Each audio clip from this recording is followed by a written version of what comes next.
Hi everyone, thank you so much for joining me in today's episode. And today, as you can see here in my slide, we are going to explain simple and compound sentences in English. And let me tell you why I'm doing this for now because I'm preparing for my IELTS exam. And we know that IELTS is four component. We have speaking part, reading part, and the writing part, and the listening. But in this scope, just focus about the speaking part because most of non-native of English speaker struggle with the speaking part.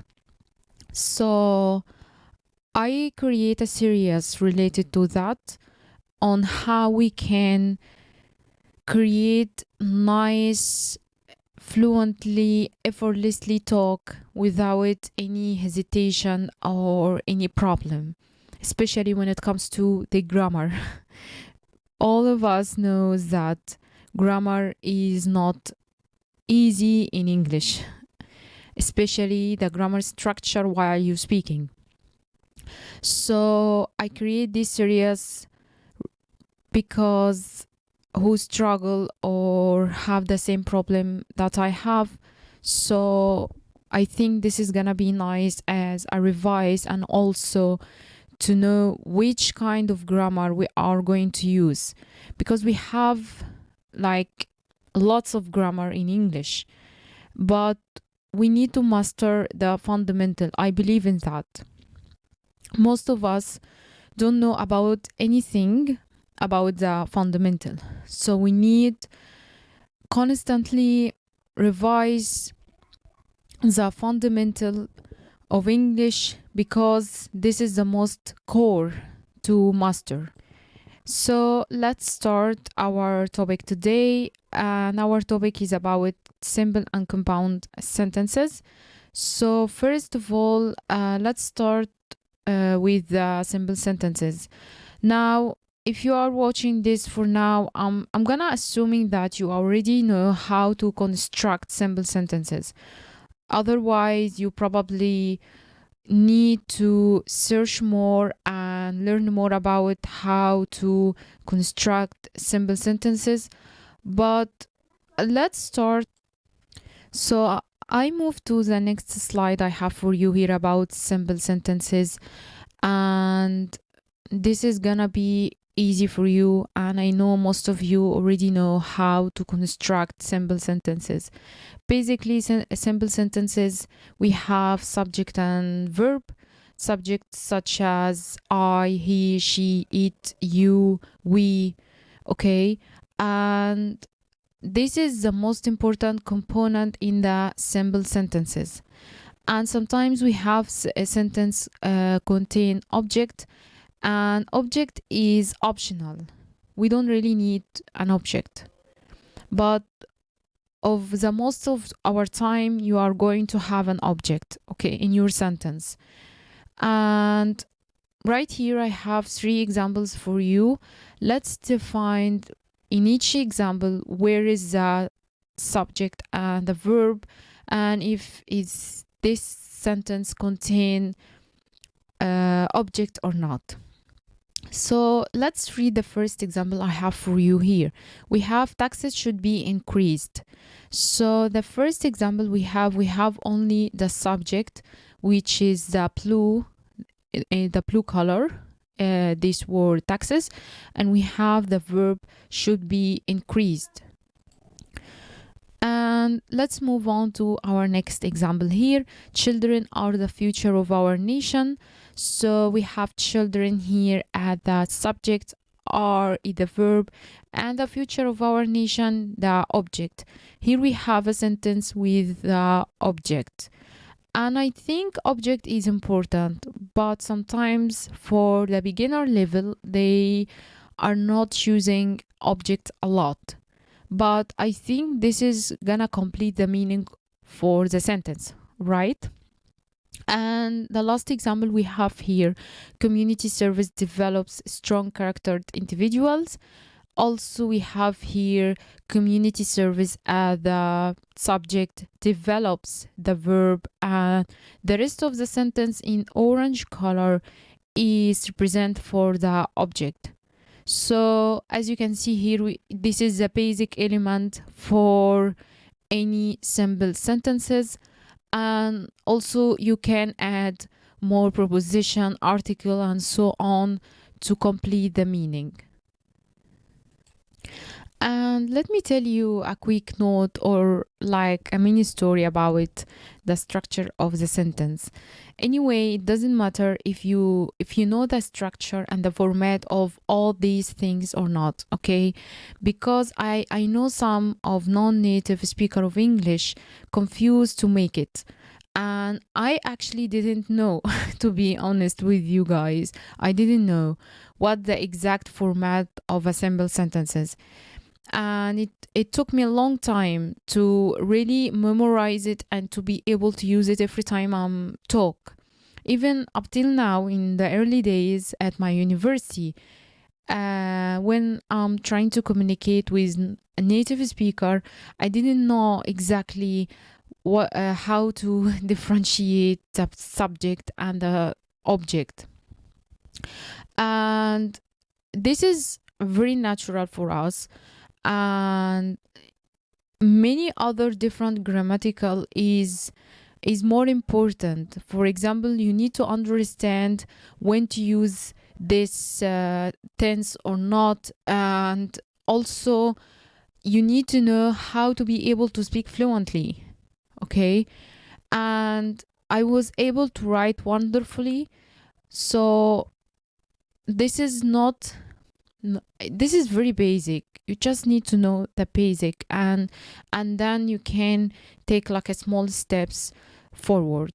So you don't really need to know the element of grammar in the sentence, and you don't have to know how to structure your sentence while you talk. You can create small component in each sentence you say it, and you don't have to know it, okay?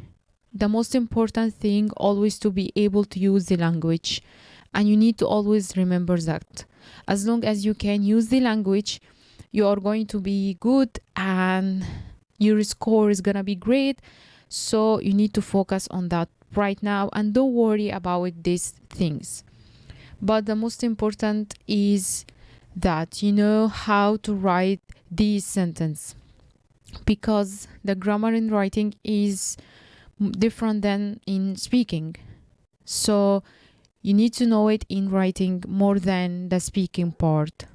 Now let's talk about compound sentences and move to the next slide I have for you.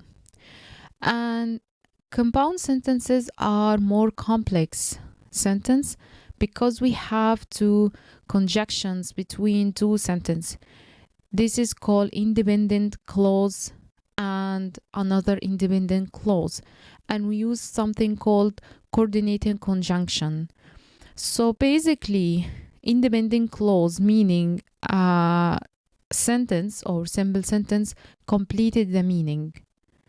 Both of them are completed the meaning. This is called compound sentence because we have too many sentence in English. We have the complex one and we have the if conditional one. So I'm taking you step by step. So let's take for this moment the compound sentences. So let's take a look at the compound sentences. And to be honest, if you're planning to take the IELTS exam, examiner like this kind of sentence too much, and this is kind of improve your ability of speaking because this is more complex way. So but make sure that you don't try to force them, okay? In writing, I know this is gonna be natural, but in speaking it must be natural and it shouldn't be forced, okay? So let me mention again what is an independent clause. So independent clause is where we have complete idea. So whenever the idea is completed, it can be called independent clause. And we have something that join these two independent clause called coordinating clause here. So coordinating clause, we always use comma before the coordinating conjunction. And if we are using it to join two independent clause together, you have to put comma. So coordinating clause conjunction such as for and nor and but and yet and so. And I think most of us already familiar with this coordinating conjunction, but maybe we are confused that when we use it and when we are not use it. So let's take a look at our first example here we have. So the first example we have here, Britain invested over 1 million in books and France only invested 1,000 in books wherever. So we have here two ideas of different sentence, and we have and as coordinating conjunction here. And notice we use a comma before and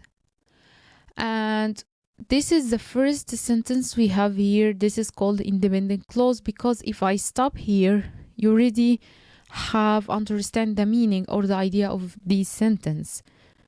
And I add you like an extra information by adding and coordinating clause and this coordinating conjunction and then another independent clause.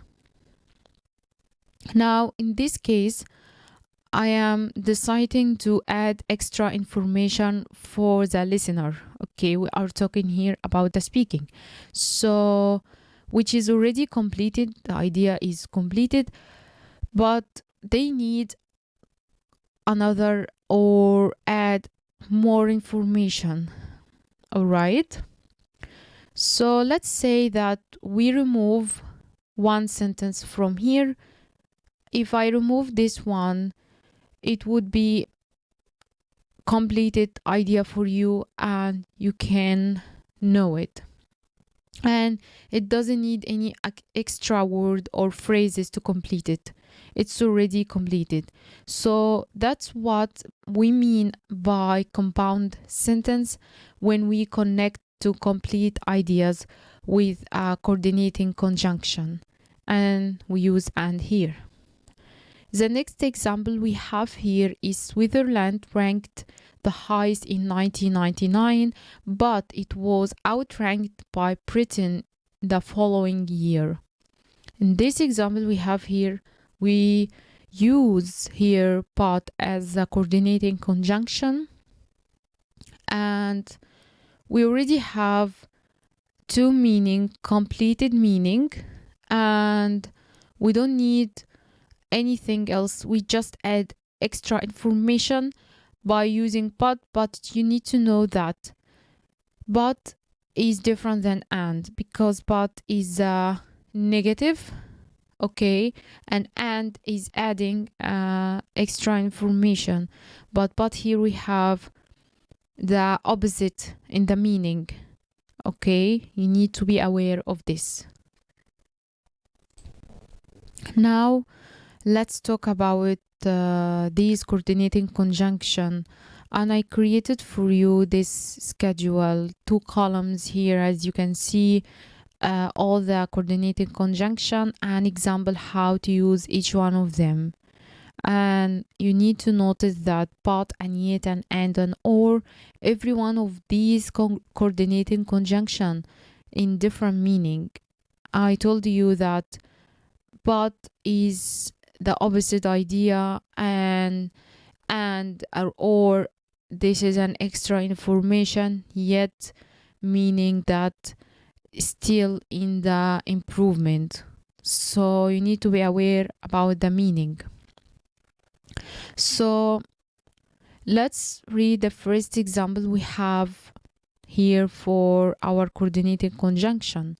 So the proposed legislation seems promising, but it has several drawbacks. So here we have using but and we add a comma before but, and this is most important part, and you're gonna need that in the writing. By the way, you need to know that. And yet it is common knowledge that exercise is healthy, and yet many people never go to gyms.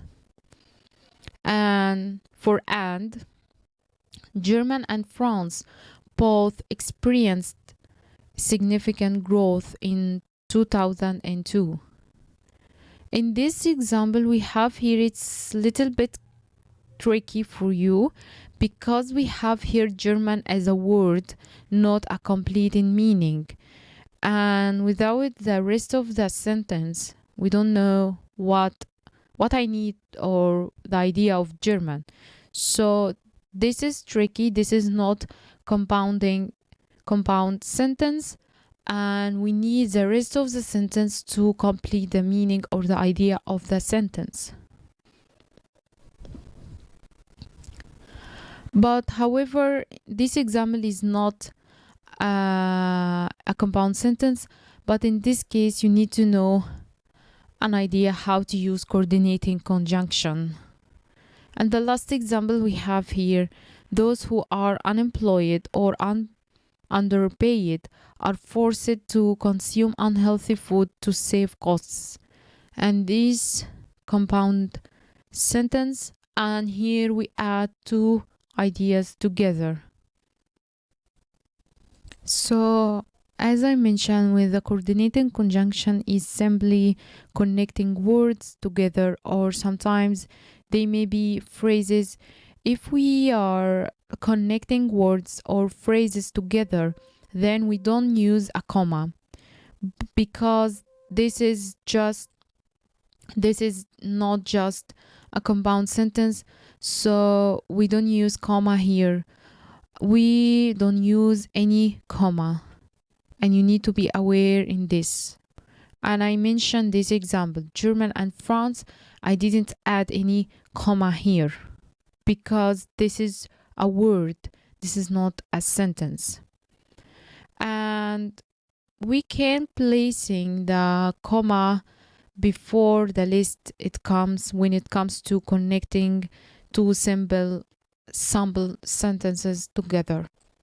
So this is kind of nice way of memorizing the coordinating conjunction. As you can see here, I call it fanboys because this is kind of for and, nor, but, or, yet, and so please try to memorize and remember it, and this is kind of an easy way.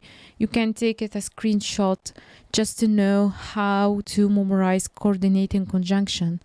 So I hope you like this episode, and see you next time. Bye.